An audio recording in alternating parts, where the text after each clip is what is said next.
साथ हैं वैदिक संस्कृति के अध्येता डॉक्टर अरुण कुमार जायसवाल जी। नमस्कार। नमस्कार। श्रीमद् भगवद गीता के तीसरे अध्याय का 25वां एवं 26वां श्लोक।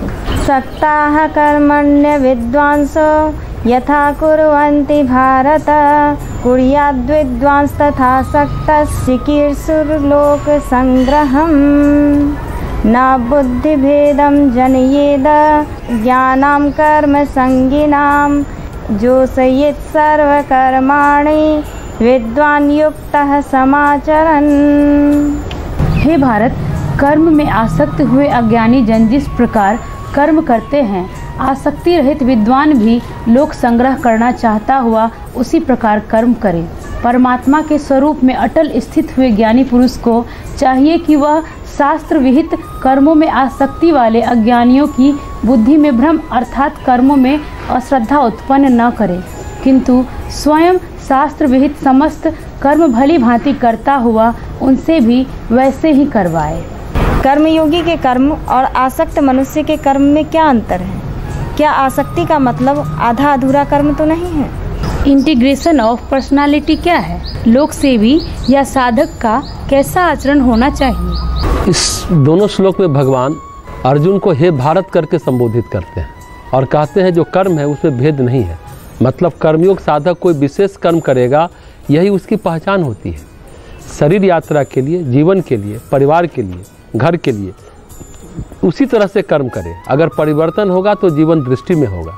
ये जो जीवन दृष्टि में परिवर्तन है यही महत्वपूर्ण है। अध्यात्म क्या है? जिंदगी को, संसार को, अपने आप को देखने का नज़रिया है। एक खास नज़र से, खास अंदाज से हम उसे देखते हैं। हम अगर अपने बारे में सोचते हैं तो हम उस परमेश्वर के सनातन अंश हैं, प्रकाश रूप है। पाप ताप कसाय कलमशों से हम सर्वथा भिन्न हैं। तुलसीदास जी महाराज कहते हैं हम चैतन्य हैं, स्वच्छ हैं, पवित्र हैं, शुद्ध हैं। बार बार यह धारणा करना कि हम पापी हैं, बंधे हुए हैं, गलत हैं। अध्यात्म कहता है, वेदांत कहता है, 4 महावाक्यों पर चिंतन करें। तत्त्वमसि, अयम आत्मा ब्रह्म, अहम ब्रह्मास्मि, सोहम। बड़ा महत्वपूर्ण है। तत्त्वमसि, अयम आत्मा ब्रह्म, अहम ब्रह्मास्मि और सोहम, ये महावाक्य है। इसमें सारे वेदांत का सार है।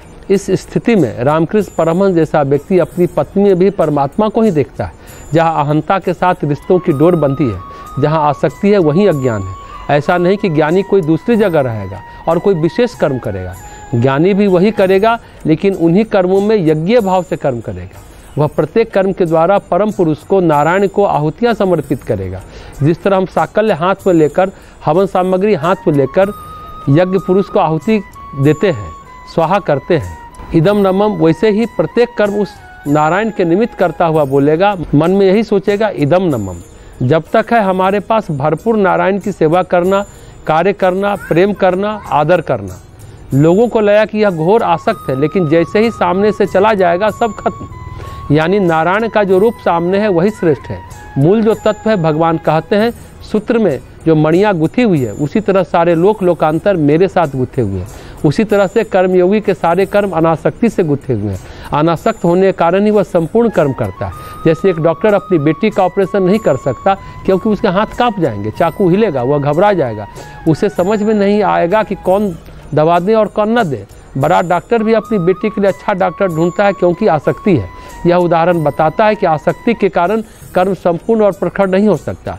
जहाँ जहाँ आसक्ति है वहाँ वह कर्म अपूर्ण रह जाता है, वहाँ कर्म दूषित हो जाता है। जिस तरह अग्नि जलती है तो प्रखरता और ताप की ज्वाला यही उसकी पहचान होती है, लेकिन अग्नि में धुआं रहेगा तो अग्नि की उपस्थिति संपूर्ण नहीं है।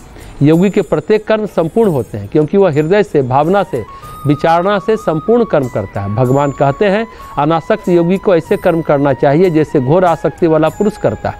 आसक्ति वाला पुरुष अपने कर्मों में इतना इन्वॉल्व होता है कि दिन रात उसके विषय में ही सोचता रहता है। वह जितनी गहराई में डूब जाता है कर्मों में, वैसा ही अनासक्त पुरुष भी कर्म करे। बस बात यह है कि देह से कर्म करता हुआ रहे, मन से, भाव से, विचारों से भगवान में डूबा रहे। हनुमान प्रसाद पोद्दार गीता प्रेस वाले बड़ी प्यारी बात कहते हैं कि शुरू के दिनों में यह बड़ा असंभव होता है कि कर्म करते समय सतत ये भावना कि हम भगवान के लिए कर रहे हैं, परंतु एक भावना की जा सकती है कि मैं भगवान के लिए कर रहा हूँ। कर्म समाप्त करते समय यह सोचा जा सकता है कि इसे भगवान को अर्पण कर रहा हूँ। इतना तो संभव है। शुरुआत तो ऐसे हो सकती है। कहीं से अलग दिखने की, अलग होने की कोई आवश्यकता नहीं।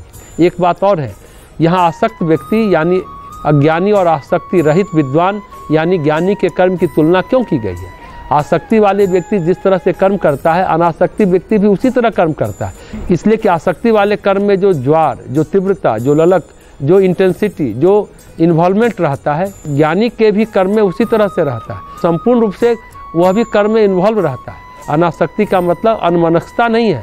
अनासक्ति का मतलब आधा अधूरा कर्म नहीं है, अनमने ढंग से कर्म करना नहीं है। अनासक्ति मतलब है संपूर्ण कर्म फुल्ली इन्वॉल्व, कहीं इन्वॉल्वमेंट से चूको नहीं, कभी भी नहीं चूको। जो तुम्हारा मोटिव है भगवान के लिए, उसे अर्पित करना है अपने कर्म को। जैसे कि शबरी का कर्म था, शबरी राम के लिए रास्ता बुहारती है, शबरी संपूर्ण रूप से इन्वॉल्व है, शबरी का पल पल भगवान की आशा में बीत रहा है। उसी तरह मीरा का पल पल भगवान की आशा में बीत रहा है। तो भगवान कहते हैं अनासक्ति का मतलब हमें क्या लेना देना, अनमनस्कता नहीं है। इसलिए कोई आसक्त है बेटा बेटी के लिए करता है, परेशान रहता है। ज्ञानी भी उसी तरह से कर्म करता है, ज्ञानी भी उसी तरह से इन्वॉल्व रहता है, परंतु हर कर्म में अपने परमात्मा को खोजता है, परेशान नहीं होता है। ब्रदर लॉरेंस एक ईसाई संत थे। चर्च में उनकी ड्यूटी थी खाना पकाने की और परोसने की।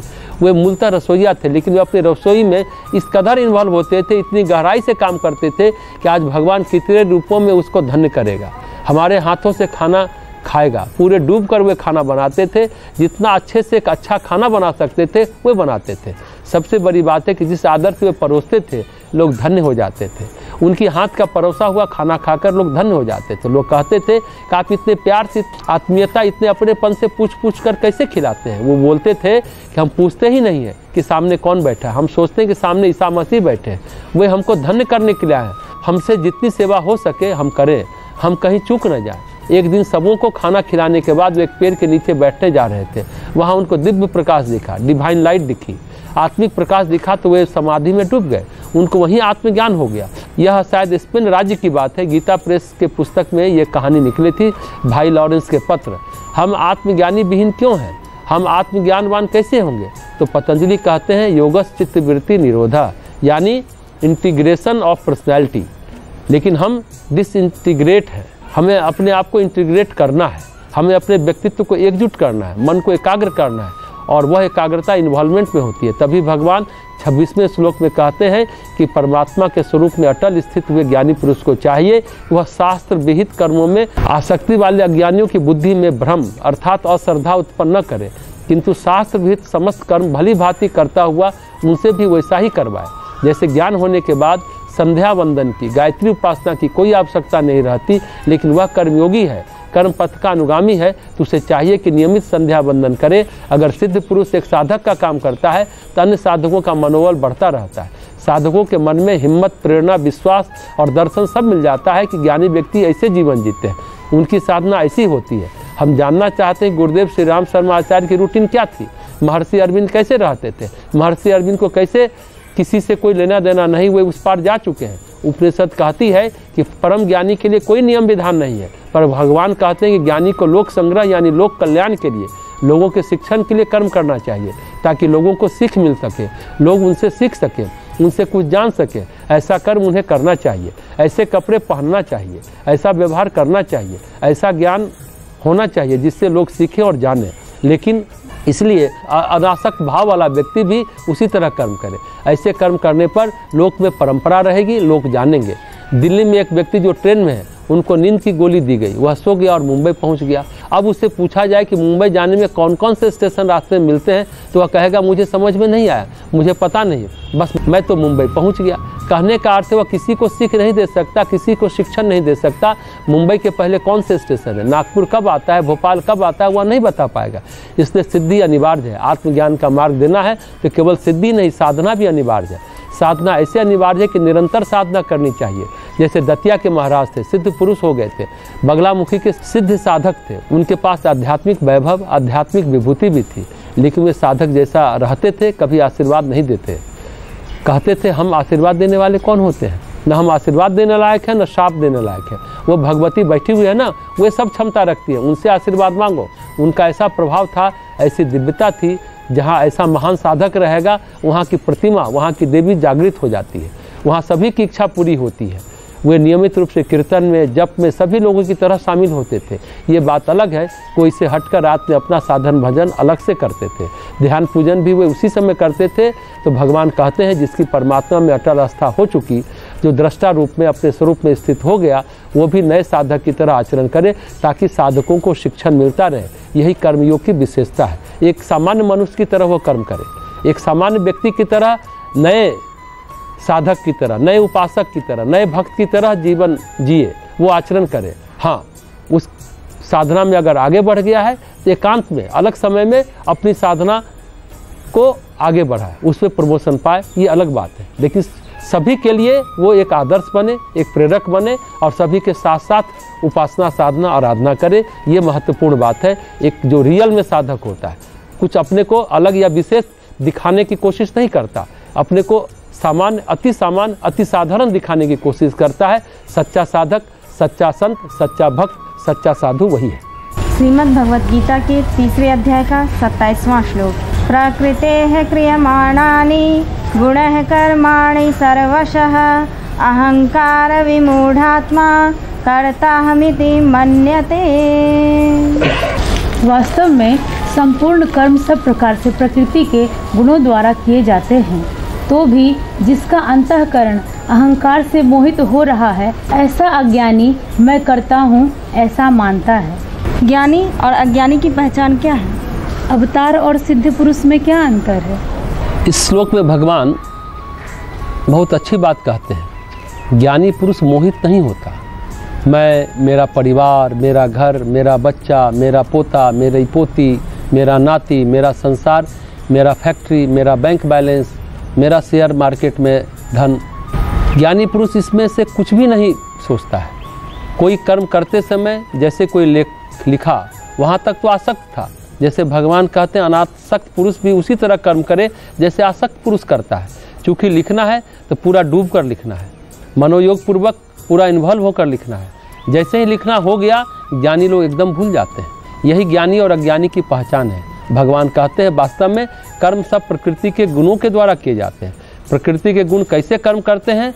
सत, रज, तम 3 गुण हैं। इनकी अंतर क्रिया से हमारे अंदर चित्त की संरचना हुई। पंच तत्व, पंचक्लेश आदि इनके अनुसार इनका स्वरूप निर्मित हुआ। चित्त जैसा है अपने अनुरूप प्रकृति के वातावरण से संवेदित होकर शरीर को कर्म करने के लिए प्रेरित करता है। ज्योतिष के अनुसार यथार्थ में जो परिस्थिति या प्रवृत्ति पैदा होती है, उस परिस्थिति और मनस्थिति के बीच को कौन अंकुरित करता है? ये ग्रह की रश्मियाँ करती है। और उन रश्मियों को सही समय से उपयोग करें तो संस्कारों का वहीं पर हम दहन कर सकते हैं। बहुत बुद्धिमानी की बात है। उसी समय अगर हम उस रश्मियों का सही उपयोग कर लेते हैं तो समूल संस्कार का नाश कर सकते हैं, उसको जला सकते हैं, खत्म कर सकते हैं, दहन कर सकते हैं। इस तरह ग्रहों की संरचना का संबंध, ग्रहों के परिभ्रमण का संबंध हमारे संस्कारों के परिभ्रमण से है। यह बात महत्वपूर्ण है। अगर हमारे अंदर तमोगुनी प्रवृत्ति है तो हम तमोगुनी कर्म करेंगे, रजोगुनी प्रवृत्ति है तो रजोगुनी, और सतोगुनी प्रवृत्ति है तो सतोगुनी कर्म करेंगे।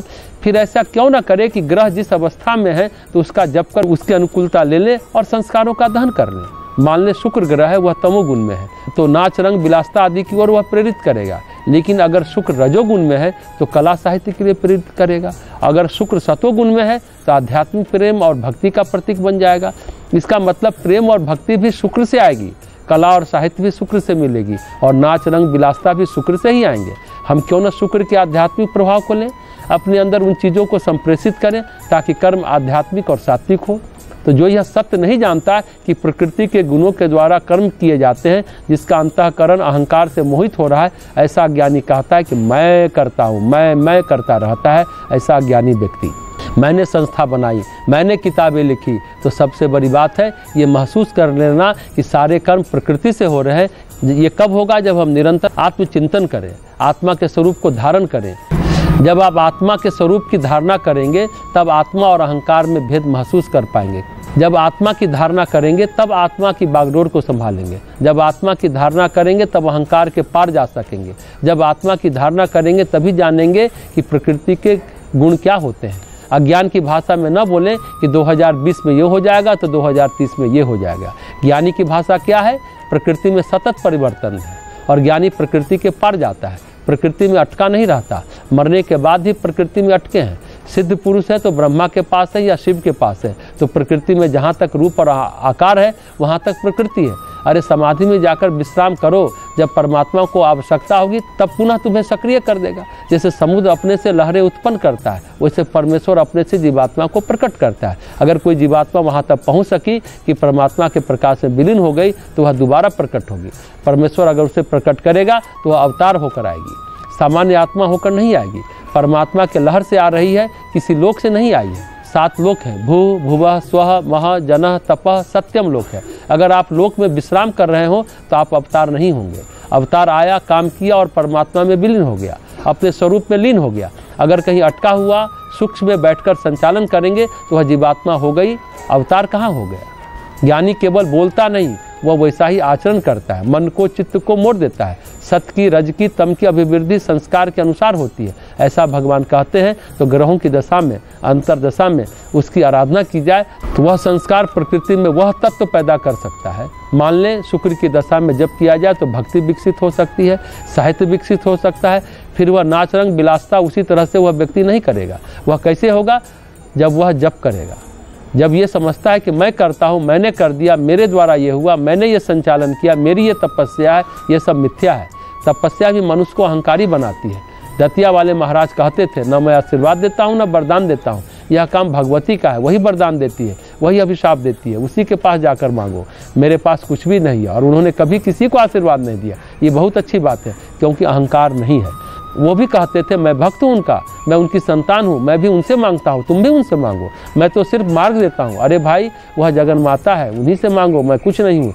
ये बहुत अच्छी बात है। ये नहीं कहते कि मैं करता हूँ, ये अज्ञान है। प्रकृति के गुण ही प्रकट होते हैं, गुण से क्रियाएं होती है।